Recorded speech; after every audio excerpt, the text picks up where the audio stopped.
السلام عليكم ورحمة الله وبركاته. أسعد الله أوقاتكم بكل خير وبكل سعادة. أخباركم إيه؟ عاملين إيه؟ يا رب تكونوا بخير. ونبدأ كلامنا بالصلاة على رسول الله. اللهم صل وسلم وبارك على سيدنا محمد. اللهم صل وسلم وبارك على سيدنا محمد. متابعينا الكرام، متابعين هتخس مع هبة الله، ومتابعينا الجدد اللي نوروا قناتي على اليوتيوب، اهلا وسهلا بيكم على قناتي على اليوتيوب. نورتونا، ويا رب تكون قناة موفقة اليكم جميعا يا رب، المتابعين الجدد والمتابعين القدامى.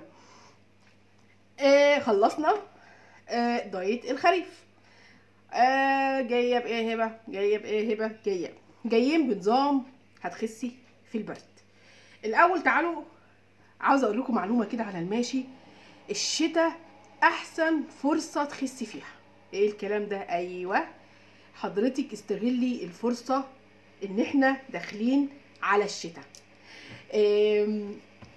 درجه حراره الجسم بيفضل محافظ عليها انها تكون 37 درجة الحرارة. لما بتنزل جامد في الشتاء وبيبقى الجو برد وسقعانين ومتلجين، الجسم بيعمل طاقة عشان يقدر يعادل درجة حرارة الجسم مع درجة حرارة الجو الخارجي، فبالتالي بيحرق لنا سعرات حرارية اكتر، فبالتالي هنخس اكتر.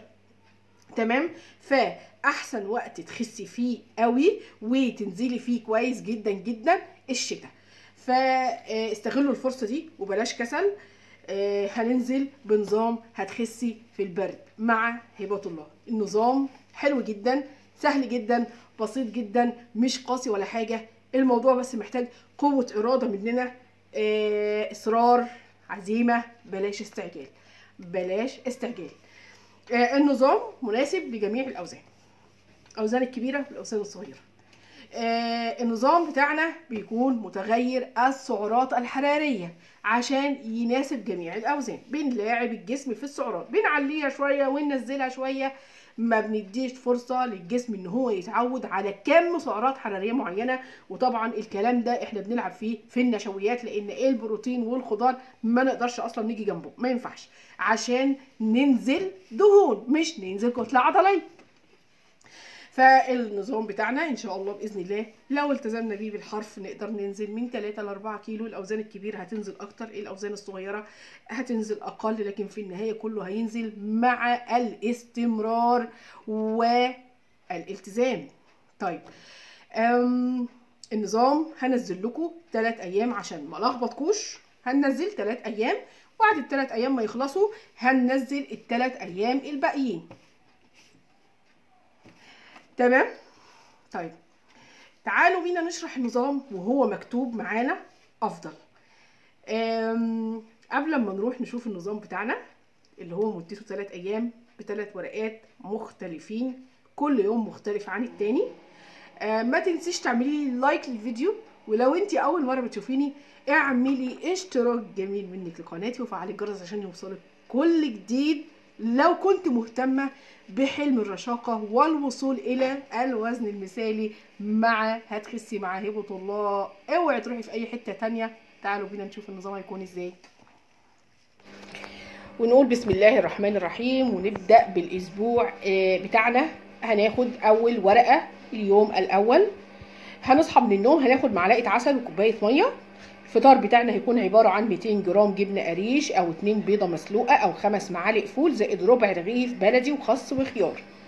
الغدا بتاعنا هيكون نصف دجاجة متوسطة الحجم، يعني في حدود 350 جرام، ما تزيدش عن كده، أو 200 جرام جبنة قريش أو 3 سمكات متوسطة الحجم او 300 جرام لحمه حمراء او قطعه سلمون طازج او قطعه سردين او علبه تونه، وكلهم يكونوا في حدود ال 150 جرام. طبعا هناخد طبق سلطه وطبق خضار صغير. الخضار بتاعنا نقدر نعمل كوسه، باميه، فاصوليا خضراء، سبانخ، ملوخيه، زي ما احنا عايزين. البسله والقلقاس فقط هم اللي ممنوعين. هناخد مع الغدا 5 معالق رز او 5 معالق مكرونه او 5 معالق برغل او فريك او شوفان او حبه بطاطس متوسطه الحجم او ربع رغيف بلدي او رغيف سن او 2 توست بني. هنيجي للعشاء بتاعنا، هيكون علبة تونة وسلطة او جبنة قريش وسلطة او 2 بيض مسلوق وسلطة او 2 زبادي وخس وخيار. طبعا ممكن تناول شوربة الخضار عند الجوع. عشان نوصل لنتيجة كويسة نشرب 3 لتر مياه على مدار اليوم. نمشي ساعة يوميا. الوجبات السناكس بتاعتنا اللي هتكون بين الوجبات بتاعتنا طول اليوم،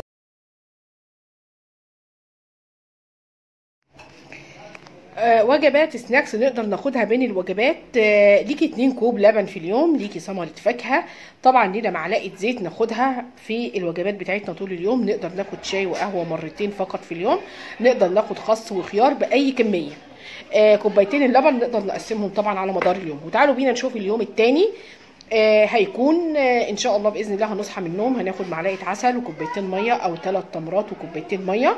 الفطار بتاعنا 200 جرام جبنه قريش وخيار وفلفل او 2 بيضه مسلوقه، او نقدر نعملها اومليت، او 100 جرام جبنه بيضه قليله الدسم وسلطه، او 2 زبادي لايت وخيار. الغدا بتاعنا هيكون برده نص دجاجه.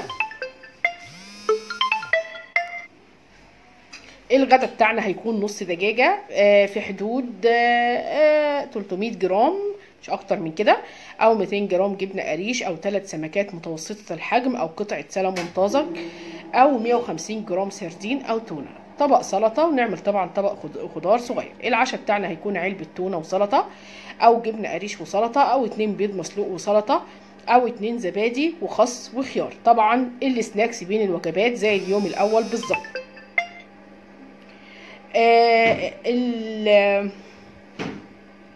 وقت الجوع طبعا نقدر ناخد خس وخيار باي كميه. نقدر ناكل شوربه خضار باي كميه، بس تكون معموله بطريقه صحيه.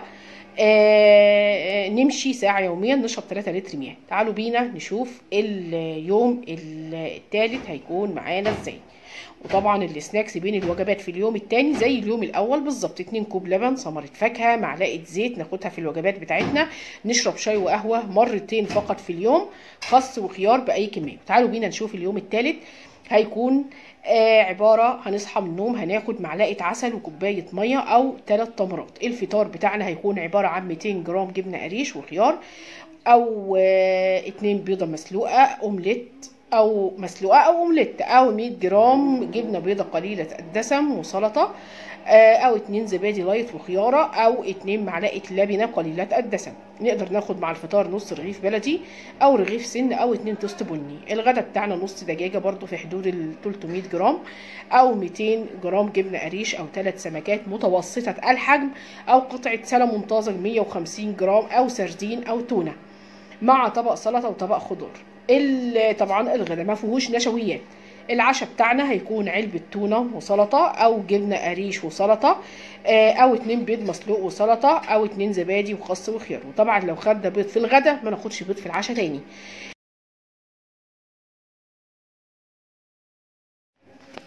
السناكس طبعا بين الوجبات لينا كوبايتين لبن نقدر نقسمهم مشروبات طول اليوم، لينا ثمرة فاكهة، لينا معلقة زيت ناخدها في الوجبات بتاعتنا.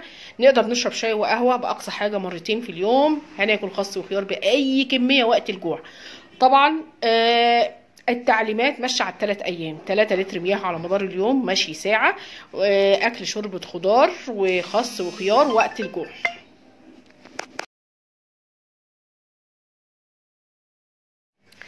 طبعا ده كان نظامنا مدته 3 ايام.